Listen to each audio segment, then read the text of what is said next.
नमस्कार। अपना उत्तराखंड के इस वक्त के बुलेटिन के साथ हाजिर हूं मैं अनुपम। प्रदेश की हर छोटी बड़ी खबरों को लेकर हल्द्वानी से इस वक्त की बड़ी खबर आ रही है। ज्योति अधिकारी गिरफ्तार कर ली गई हैं।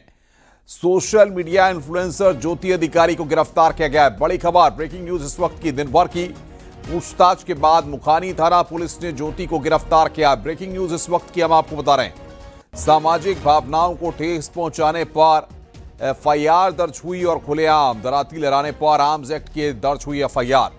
बड़ी खबर इस वक्त की, ब्रेकिंग न्यूज हम आपको बता रहे हैं। कुछ देर में ज्योति को कोर्ट में पेश करेगी पुलिस। इस वक्त की सबसे अहम और बड़ी खबर, ज्योति ने पहाड़ की महिलाओं को कहा था नाचने वाली।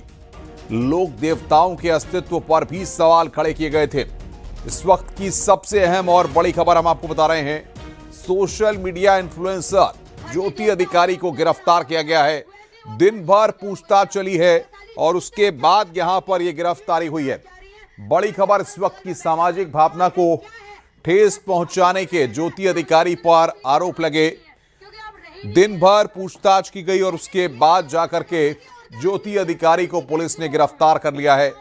हल्द्वानी से इस वक्त की बड़ी खबर हम आपको बता रहे हैं। पहाड़ की महिलाओं को नाचने वाली कहा था। लोक देवताओं के अस्तित्व पर भी सवाल खड़े किए गए थे। तो बड़ी खबर इस वक्त हम आपको बता रहे हैं।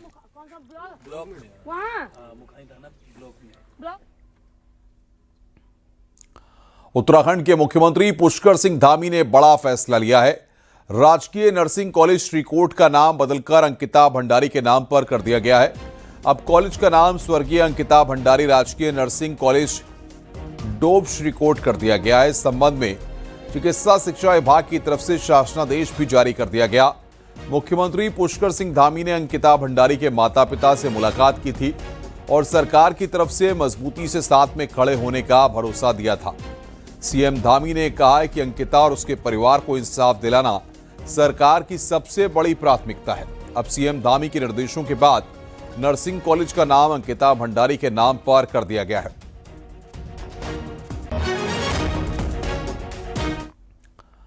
इससे पहले मुख्यमंत्री धामी ने अंकिता भंडारी के माता पिता से मुलाकात की थी और गुरुवार को मुख्यमंत्री ने कहा कि मामला संवेदनशील है। अंकिता के माता पिता से बात हुई है, उनकी बातों पर विचार कर सरकार जल्द फैसला लेगी।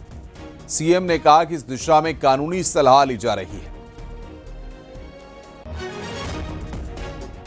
मामला है, हमारी बेटी बहन से जुड़ा हुआ मामला है और मैंने पहले ही कहा था, मैं उनके माता पिता, चूँकि उनको अत्यधिक कष्ट हुआ, उनकी बेटी गई और सारा कष्ट उनके सामने उत्पन्न हुआ, तो मेरा यही मत था कि शुरू से कि मैं उनके माता पिता जिस जांच के लिए भी कहेंगे, जिस प्रकार से भी कहेंगे, उन्होंने कल मुझे अपनी बातें बताई हैं और हम उन बातों पर विचार करके जल्दी ही निर्णय करें।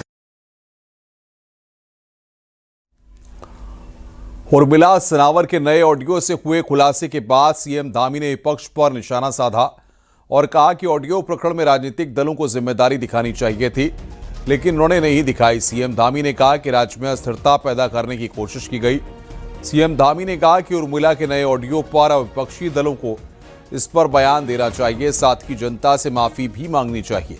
सीएम ने कहा कि विपक्ष ने अपनी राजनीति के लिए अंकिता की आत्मा का इस्तेमाल किया।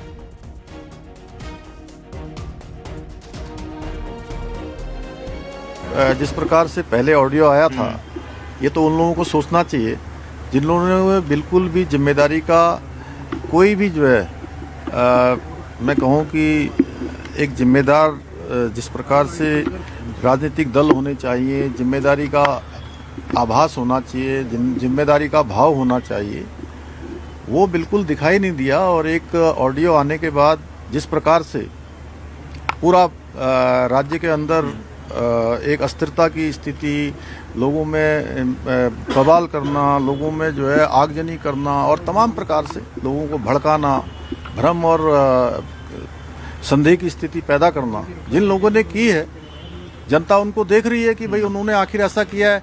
अब जो अंतिम ये वीडियो अब आया है, जो ऑडियो आया है, अब उस वीडियो के बारे में भी उनको कहना चाहिए, उनको माफ़ी मांगनी चाहिए उत्तराखंड के लोगों से। और अंकिता की जो आत्मा को उन्होंने अपनी राजनीति के लिए उपयोग करने का काम।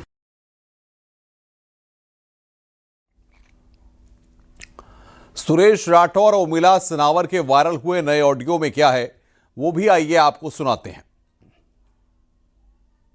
खरी उतरी थी, बता दे। आप ही बताओ, खाली वो दुष्यंत के लिए प्रेस कॉन्फ्रेंस रखी थी क्या आपने, यानी कि फिर वो क्यों दुष्यंत भी था, पोल खुलनी थी ना, ये तो तय हुआ था ना कि दुष्यंत की पोल खुलेगी। मुझे मालूम है, तो दुष्यंत की पोल नहीं खोलेगी तो मेरा तो निष्कासन होना ही था। मुझे तो ये मालूम था, आभास था कि अगर तू उसका नाम नहीं लेगी हम क्यों कहते फिर। हाँ अच्छा क्या हमारे मैं अभी इसकी चार्जशीट भी नहीं लगी, मैं कह देती है डकैती में मेरी हत्या में उसका हाथ है। बहुत बढ़िया, वाकई बहुत अच्छा, बढ़िया था। चलो चलो चलो, और हम जेल चले जाते हैं ना। सुनो, अंकिता भंडारी मामले पर वायरल हुए ऑडियो के बाद हरिद्वार पुलिस ने एक्ट्रेस उर्मिला सनावर से पूछताछ की और करीब 6 घंटे तक एसओजी ऑफिस में पुलिस एसआईटी की टीम ने पूछताछ की। बुधवार को उर्मिला सनावर ने देहरादून में एसआईटी के सवालों का जवाब दिया था। उर्मिला के वकील की ओर से जानकारी दी गई कि पुलिस की जांच में पूरी तरह से सहयोग किया जा रहा है। ऑडियो वायरल मामले में हरिद्वार के बहादुराबाद थाने में उर्मिला सनावर और पूर्व विधायक सुरेश राठौर के खिलाफ मुकदमा दर्ज है।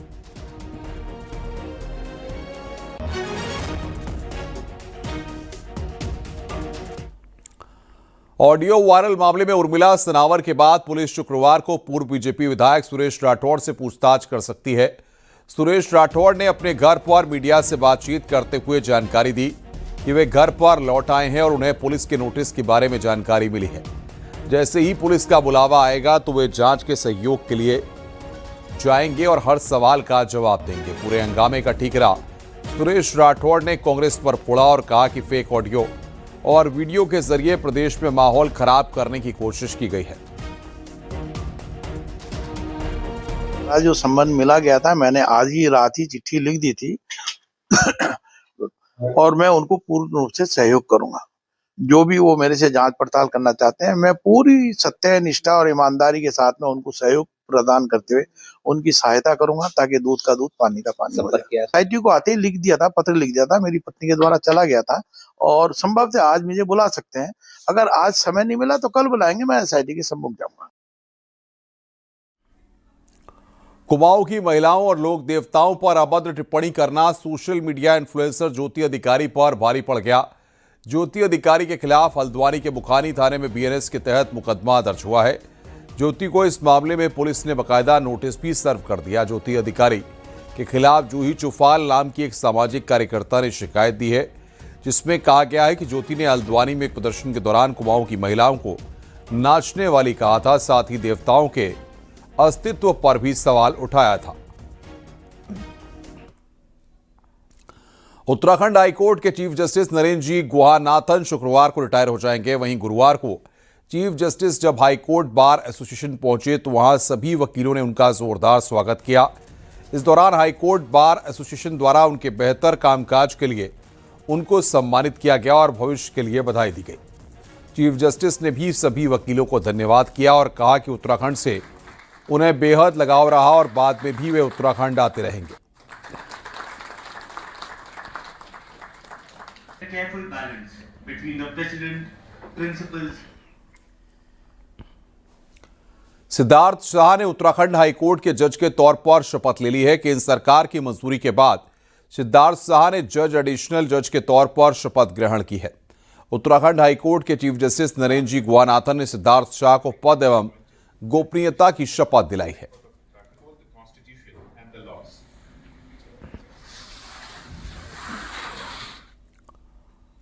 मुख्यमंत्री पुष्कर सिंह धामी देहरादून के विकास कामों की समीक्षा की। वन मुख्यालय के मंथन सभागार में सीएम धामी ने अधिकारियों के साथ बैठक की और इस दौरान सीएम ने सख्त निर्देश दिए। सीएम धामी ने अधिकारियों से अब तक हुए विकास कामों की अपडेट ली।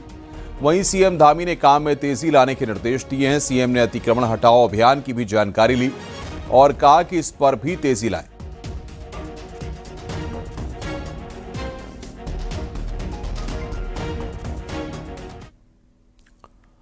मुख्यमंत्री पुष्कर सिंह धामी ने विकसित भारत यंग लीडर्स डायलॉग कार्यक्रम में हिस्सा लिया। इस दौरान उन्हें प्रधानमंत्री नरेंद्र मोदी की यंग लीडर्स डायलॉग पहल की सराहना करते हुए भारत मंडपम नई दिल्ली में 9 से 12 जनवरी तक होने वाले कार्यक्रम के लिए चयनित युवाओं को शुभकामनाएं दी। मुख्यमंत्री ने कहा कि यह पहल युवाओं को नेतृत्व, नवाचार और राष्ट्र निर्माण से जोड़ने का सशक्त मंच है। उन्होंने भरोसा जताया कि विकसित भारत के संकल्प को साकार करने में यंग लीडर्स की भूमिका बेहद महत्वपूर्ण होगी। कार्यक्रम में खेल एवं युवा कल्याण मंत्री रेखा आर्या सहित कई अन्य लोग भी मौजूद रहे।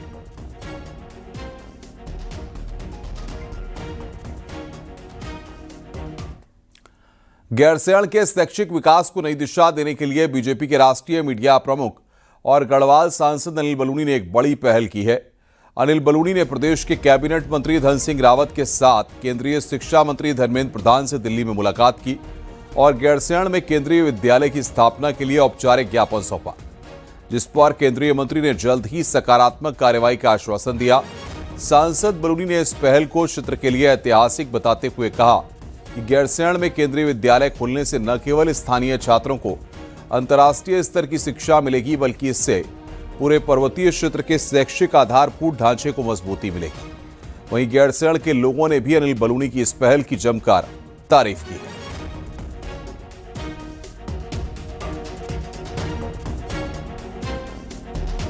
गैरसैंण की जनता की ओर से मैं आदरणीय गढ़वाल सांसद श्री अनिल बलूनी जी का आभार प्रकट करता हूं। कुछ दिन पूर्व जब वो गैरसैंण प्रवास पर आए थे तो उन्होंने घोषणा की थी कि गैरसैंण क्षेत्र में जल्द ही एक केंद्रीय विद्यालय की स्थापना की जाएगी और आज उन्होंने केंद्रीय शिक्षा मंत्री आदरणीय धर्मेंद्र प्रधान जी के साथ भेंट करके अपना पत्र दिया है। आगे बढ़ते हैं। कैची धाम का जाम पहाड़ के 4 जिलों के साथ देश भर के पर्यटकों के लिए किसी मुसीबत से कम नहीं है। मिनटों का सफर घंटों में बदलने से यात्री परेशान हैं तो श्रद्धालुओं पर रोक टोक से कारोबारी भी नाराज हैं। हालांकि अब इस जाम से छुटकारा दिलाने के लिए नया प्लान तैयार किया गया है। देखिए हमारी रिपोर्ट।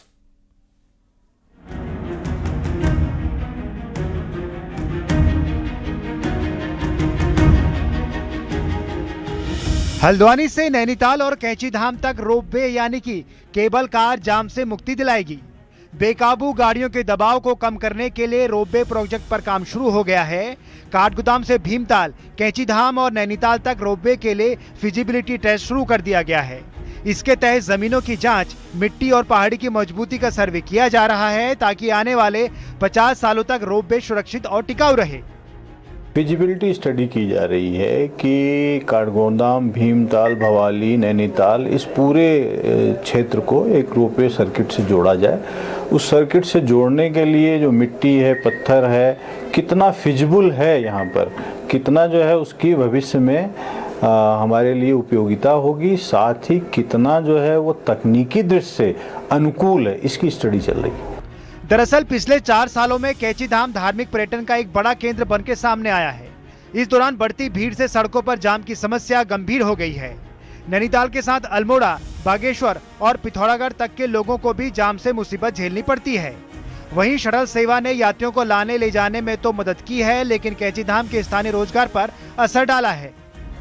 तो जाम से भी निजात मिलेगी, दूसरा पर्यटन कुछ देर रुकेगा और व्यापारी को कुछ थोड़ा बहुत तो लाभ होगा ही होगा। पूर्ण तो नहीं कर रहा हूँ मैं, लेकिन थोड़ा बहुत तो लाभ व्यापारी को होगा इससे, और जाम की समस्या से भी निजात मतलब एक मुक्ति मिलेगी हम लोगों को। शटल से किस तरह का नुकसान हुआ? बहुत नुकसान हुआ शटल से सारे व्यापारी, होटल खाली रहे, रेस्टोरेंट खाली रहे। बहरहाल सरकार ने रोपवे की तैयारी शुरू कर दी है, लेकिन इसे पूरा करने में कितना समय लगेगा ये कहना अभी मुश्किल है। अगर केबल कार जल्द बन जाती है तो प्रकृति के नज़ारों के साथ कैची धाम की यात्रा देश भर के पर्यटकों के लिए आसान और सुखद हो जाएगी। नैनीताल से न्यूज 18 के लिए वीरेंद्र बिष्ट की रिपोर्ट।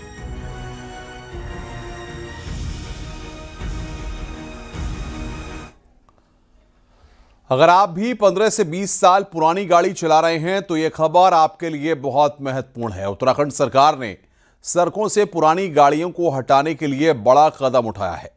अब गाड़ी स्क्रैप करने पर नई गाड़ी खरीदते समय टैक्स में भारी छूट मिलेगी। देखिए हमारी रिपोर्ट।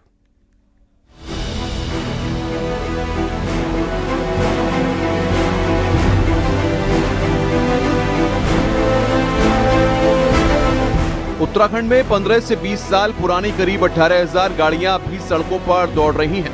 ये गाड़ियां न सिर्फ प्रदूषण बढ़ा रही हैं बल्कि सुरक्षा के लिहाज से भी खतरा हैं। इन्हें हटाने के लिए सरकार ने नई स्क्रैपिंग पॉलिसी लागू की है। योजना के तहत अगर वाहन मालिक अपनी पुरानी गाड़ी को रजिस्टर्ड स्क्रैप सेंटर में कटवाते हैं और स्क्रैपिंग सर्टिफिकेट जमा करते हैं तो नई गाड़ी के रजिस्ट्रेशन पर टैक्स में 50% तक की छूट मिलेगी। परिवहन विभाग ने इस संबंध में अधिसूचना जारी कर दी है। हालांकि BS3 और BS4 गाड़ियों के लिए योजना पहले से लागू है। अब BS1 और BS2 गाड़ियों को भी इसमें शामिल किया गया है। इसमें कॉमर्शियल गाड़ियों को 8 साल तक 50% टैक्स छूट, तो प्राइवेट गाड़ियों को 15 साल तक के लिए 50% टैक्स छूट मिलेगी। जो ऑथराइज्ड स्क्रैपिंग सेंटर्स हैं सरकार द्वारा, उन्हीं पे स्क्रैप कराना है। वो किसी राज्य में करा सकते हैं। उसमें जो एक सर्टिफिकेट निकलता है, सर्टिफिकेट ऑफ डिपॉजिट जमा करने पर जब नई गाड़ी लेंगे तो जो ट्रांसपोर्ट व्हीकल्स हैं, क्योंकि उनका पीरियडिकली टैक्स जमा होता है, तो उनको 8 साल तक उनका जो टैक्स लायबिलिटी है उसमें 50% की छूट मिलती रहेगी। हालांकि कुछ गाड़ी मालिकों का कहना है कि उन्होंने गाड़ी स्क्रैप करवा दी है और सर्टिफिकेट भी जमा कर दिया है, लेकिन अभी तक उन्हें इसका फायदा नहीं मिला। अब अधिकारी भरोसा दे रहे हैं कि जल्द इसका फायदा दिया जाएगा। जितने की भी गाड़ी आएगी 50% अब आपको देंगे अगर गाड़ी आप एथोराइज्ड डीलर से किसी से स्क्रैप कराते हैं तो हमने रुड़की में एक स्क्रैप डीलर है, उसके पास हमने उसे स्क्रैप करा दिया है गाड़ी को। उसका स्क्रैप लेटर की सही थी, सारे डॉक्यूमेंट हमने RTO साहब के पास जमा कर दिए हैं सब्सिडी अप्लाई के लिए, और सब्सिडी हमें अभी नहीं मिली है। ये फैसला सही है और हमारे लिए जो है ये कहा गया है कि मतलब हमें जो है शासन द्वारा 50% छूट दी जा रही स्क्रैप कराने पे, तो हम अपनी नई गाड़ी लाएंगे और स्क्रैप कराने के बाद हम 50% छूट के लिए हमने एक गाड़ी ला भी चुके हैं, जिसमें हमें अभी कागज अप्लाई कर रखे हैं। उसकी अभी सब्सिडी मिलनी बाकी है, अभी सब्सिडी नहीं मिल पाई है। पुरानी गाड़ियां न सिर्फ प्रदूषण बढ़ा रही हैं बल्कि सड़क सुरक्षा के लिए भी खतरा है। ऐसे में सरकार का ये कदम कितना असरदार साबित होगा, ये आने वाले कुछ सालों में साफ होगा। देहरादून से भारती सकलानी की रिपोर्ट, न्यूज़ 18।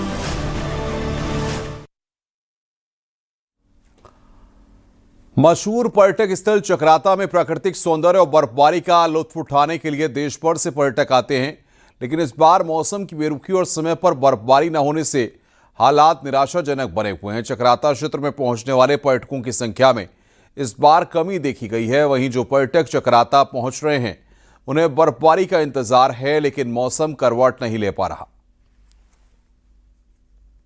अच्छा लग रहा है, बहुत अच्छा लग रहा है। मतलब विंटर्स के लिए तो ये जगह बहुत अच्छी है और पूरी फैमिली के साथ आए हैं तो और अच्छा लग रहा है।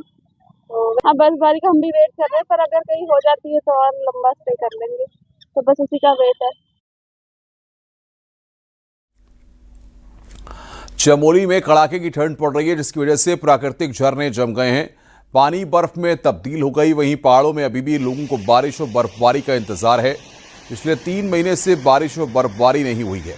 कड़ाके की ठंड से लोग लगातार जूझ रहे हैं। सुबह शाम के तापमान में भारी गिरावट है, हालांकि दोपहर में धूप खिलने से थोड़ी राहत जरूर मिल रही है।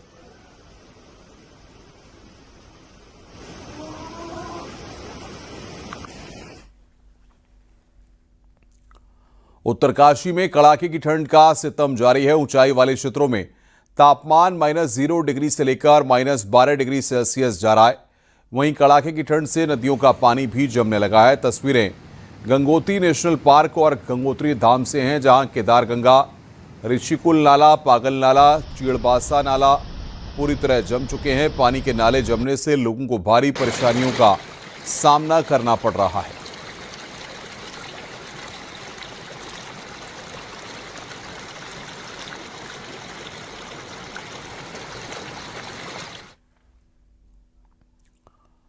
आगे बढ़ते हैं। देहरादून में न्यूज़ 18 की खबर का बड़ा असर सामने आया। कुछ समय पहले हमने पशुओं के अंतिम संस्कार की कोई व्यवस्था न होने का मुद्दा उठाया था। अब उसी खबर के बाद नगर निगम ने प्रदेश के पहले इलेक्ट्रिक पशु क्रिमेशन सेंटर को मंजूरी दे दी है। देखिए हमारी रिपोर्ट।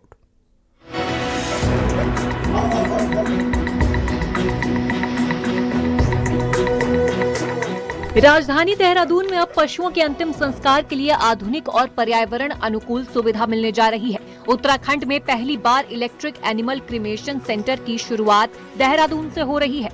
नगर निगम का ये सेंटर दौड़वाला क्षेत्र में निगम की भूमि पर तैयार किया जाएगा। सभी औपचारिकताएं पूरी हो चुकी हैं और जल्द काम शुरू होगा। स्ट्रीमलाइन करने के लिए एनिमल क्रेमेटोरियम का प्रस्ताव था, जिसको नगर निगम ने अभी फाइनली काम शुरू करा दिया है और लगभग 2 माह में ये प्रक्रिया पूरी होने का अनुमान है, जो कार्यदायी संस्था द्वारा बताया गया है। अब तक उत्तराखंड के किसी भी जिले में पशुओं के लिए ऐसी कोई व्यवस्थित सुविधा मौजूद नहीं थी। न्यूज 18 के इस मुद्दे को प्रमुखता से उठाए जाने के बाद नगर निगम हरकत में आया और प्रोजेक्ट को हरी झंडी दी गई। इस फैसले से पशु प्रेमियों में खासा उत्साह देखने को मिल रहा है। सरकार की ये पहल वाकई सराहनीय है, क्योंकि इससे अब हम जानवरों को, चाहे वो बेसहारा हो या हमारे पशु, हमारे पालतू जानवर, उनको हम एक सम्मानजनक इज्जत के साथ उनकी हम अंतिम विदाई कर पाएंगे और ये बहुत महत्व रखता है। इसलिए उम्मीद है सरकार इस प्रोजेक्ट को जल्दी पूरा करे और फिर उत्तराखंड के दूसरे शहरों में भी इसको लागू किया जाए। प्रदेश का पहला electric animal cremation centre Dehradun के लिए एक नई और जरूरी पहल मानी जा रही है।